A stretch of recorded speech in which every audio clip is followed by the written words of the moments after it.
بعضی از انسان ها میبینی بحث سریزی دارن که والا نمیفهم زن از پهلوی چپ آدم آفریده شده و زن استخوانش کج است و نمیفهمن که به اصطلاح چنین است و چنان است و که به اصطلاح خب همین مردای دیگه از کجا پیدا شده؟ همین هم از وجود همون آدم پیدا شده. الله میگه خلقکم من نفس واحد، از یک نفس واحد شما را آفریدیم. اینجا هم میگه که پروردگاری که هم زن را آفرید هم مرد را آفرید. شما تصور بکنید ماده خلقت یکیست، خالق و آفریننده یکیست، تنظیم کننده و راهنمای زندگی یکیست، دنیا و آخرت برای انسان. بعد ما نشستیم سر از اختلاف و بحث داریم که مرد میگه من بهترم، زن میگه من بهترم. عجیب فکر و اندیشی. ما به چی می اندیشیم؟ به چی بحث و مباحثه داریم؟ به چی چیز وقت خود را ضایع میکنیم؟ خب همون زن کیست؟ همین مرد کیست؟ عزیزی برادر، خب همون زن یا خواهر ماست، یا مادر است، یا برادرزاده است، یا خواهرزاده است، یا دختر است، در بعضی موارد همسر است. خب کیست؟ این دوتا آفریده شدن برای یک دیگر آفریده شدن، لازم و ملزومی هم دیگرن. سبحان الله.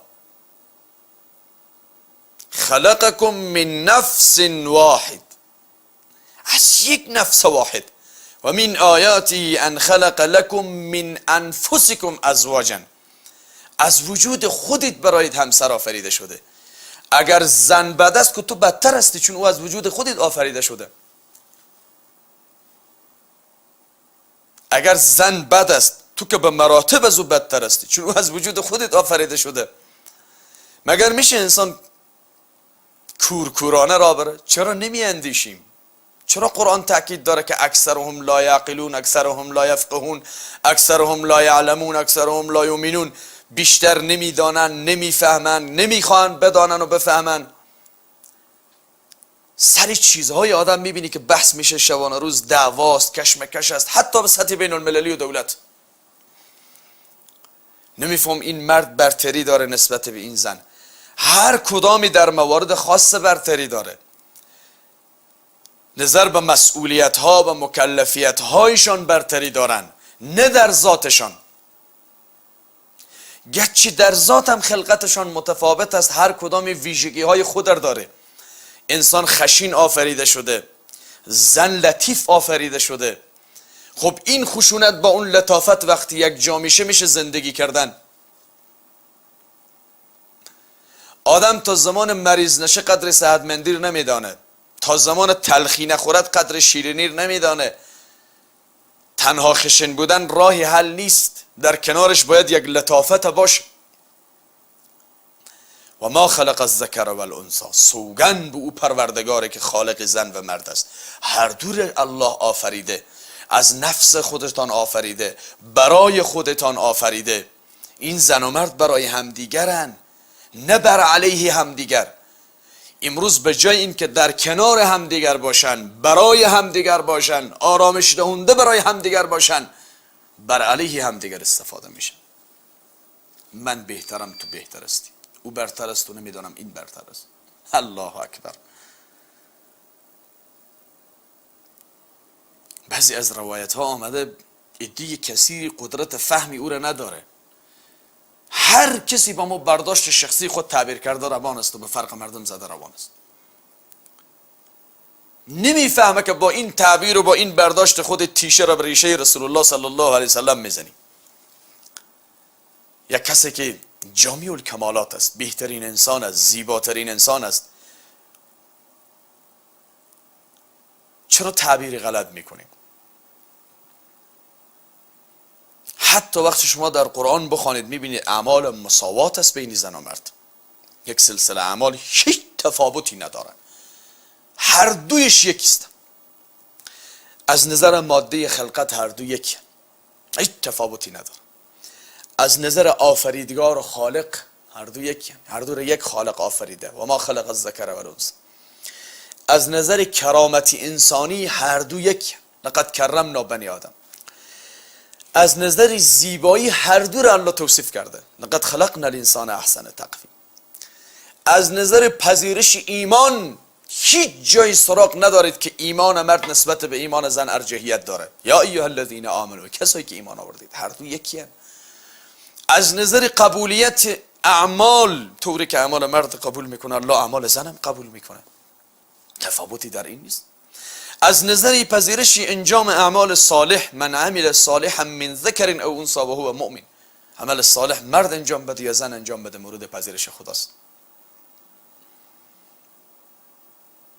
خب این مواردی کلی است، تفاوتی نیست. دو تا تفاوت وجود داره در اینها. یکی تفاوت در ذات جسمی که آفریده شدن، زن لطیف، نرم، مهربانتره، مرد خشینتره، خشونتش بیشتره، قویتره. چرا مرد قویتر از زن ضعیفتر؟ ضعیفتر به این معنا نیست که کمتر از مرد است، پایینتر و بدتر از مرد است. چون مرد برای کارهای شاقه آفریده شده. مرد آفریده شده تا برای این زن خدمت بکنه.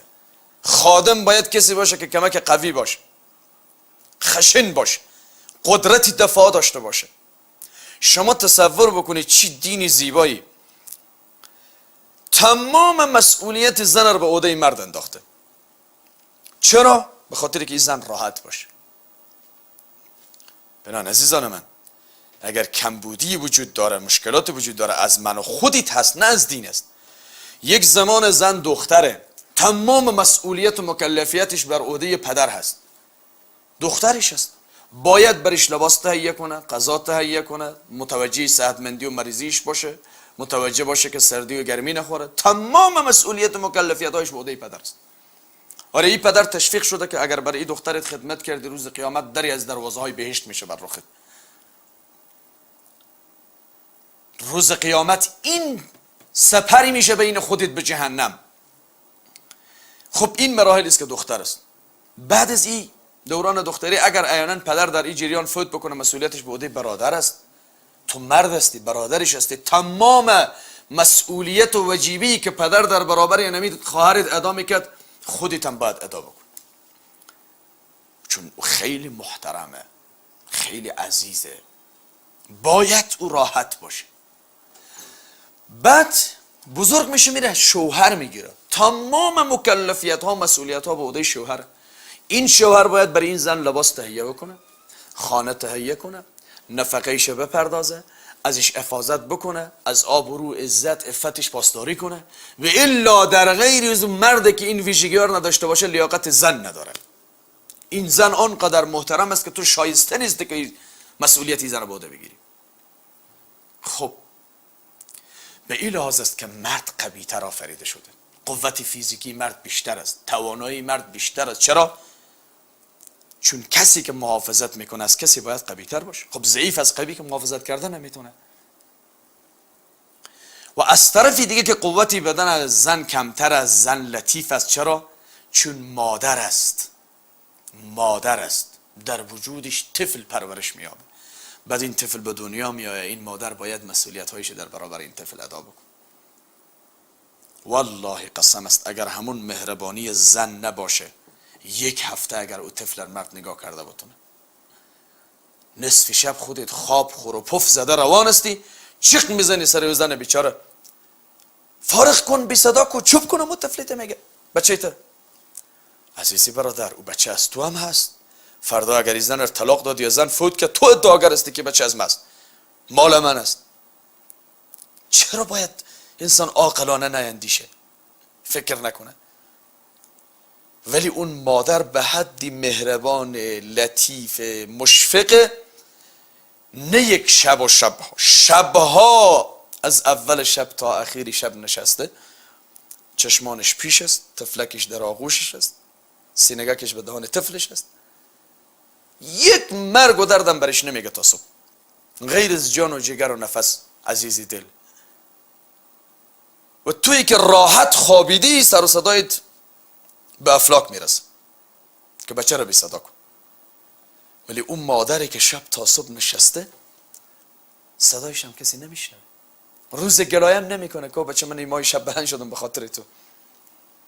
حالا که تو جوان شدی، بزرگ شدی، تحصیل کردی، جناب حضرت عالی شدی، کارتن کلان شدی، ایستاد میشی میگی مادرم بی عقل است، من هوشیارتر هستم از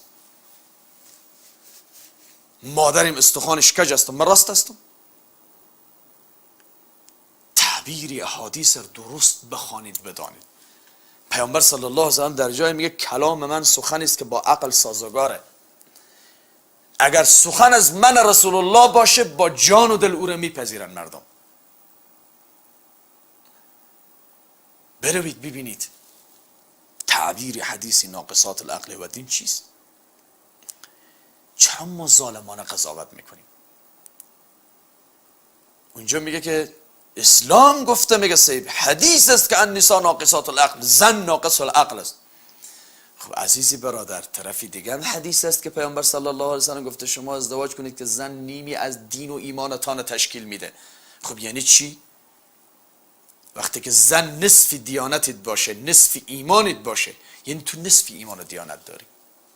این چرا قضاوت نمیکنی؟ نمیبینی؟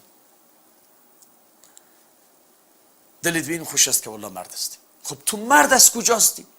همین تو جوان کاکم خواست دامان آنمو زن هستی، از همون مادر هستی. و ما خلق الذکر والانثی